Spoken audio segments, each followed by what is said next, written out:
Karena itu, harus lebih teliti kita memperhatikan apa yang telah kita dengar, supaya kita jangan hanyut di bawah arus.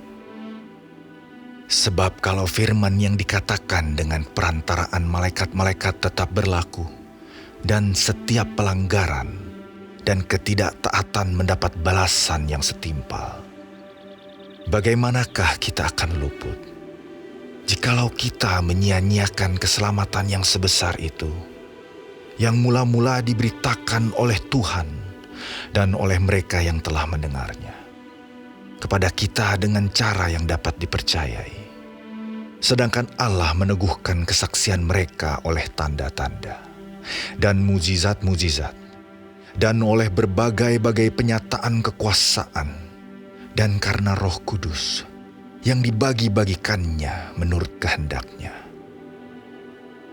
Sebab bukan kepada malaikat-malaikat telah ia taklukkan dunia yang akan datang, yang kita bicarakan ini. Ada orang yang pernah memberi kesaksian di dalam suatu nas. Katanya, "Apakah manusia sehingga engkau mengingatnya, atau anak manusia sehingga engkau mengindahkannya?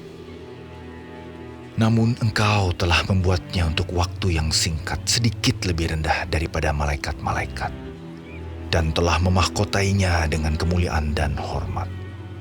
Segala sesuatu telah engkau taklukkan di bawah kakinya. Sebab dalam menaklukkan segala sesuatu kepadanya, tidak ada suatu pun yang ia kecualikan, yang tidak takluk kepadanya. Tetapi sekarang ini belum kita lihat bahwa segala sesuatu telah ditaklukkan kepadanya.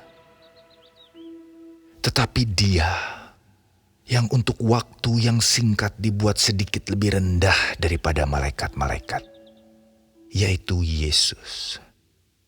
Kita lihat, yang oleh karena penderitaan maut, dimahkotai dengan kemuliaan dan hormat, supaya oleh kasih karunia Allah, ia mengalami maut bagi semua manusia. Sebab memang sesuai dengan keadaan Allah, yang baginya dan olehnya segala sesuatu dijadikan, yaitu Allah yang membawa banyak orang kepada kemuliaan, juga menyempurnakan Yesus yang memimpin mereka kepada keselamatan dengan penderitaan. Sebab Ia yang menguduskan dan mereka yang dikuduskan, mereka semua berasal dari satu. Itulah sebabnya Ia tidak malu menyebut mereka saudara. Katanya, "Aku akan memberitakan namamu kepada saudara-saudaraku, dan memuji-muji engkau di tengah-tengah jemaat. Dan lagi, aku akan menaruh kepercayaan kepadanya. Dan lagi, sesungguhnya inilah aku dan anak-anak yang telah diberikan Allah kepadaku. Karena anak-anak itu adalah anak-anak dari darah dan daging, maka ia juga menjadi sama dengan mereka dan mendapat bagian dalam keadaan mereka, supaya oleh kematiannya ia memusnahkan dia, yaitu iblis yang berkuasa atas maut.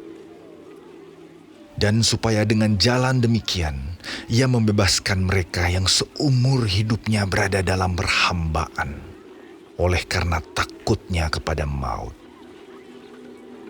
Sebab sesungguhnya bukan malaikat-malaikat yang ia kasihani, tetapi keturunan Abraham yang ia kasihani.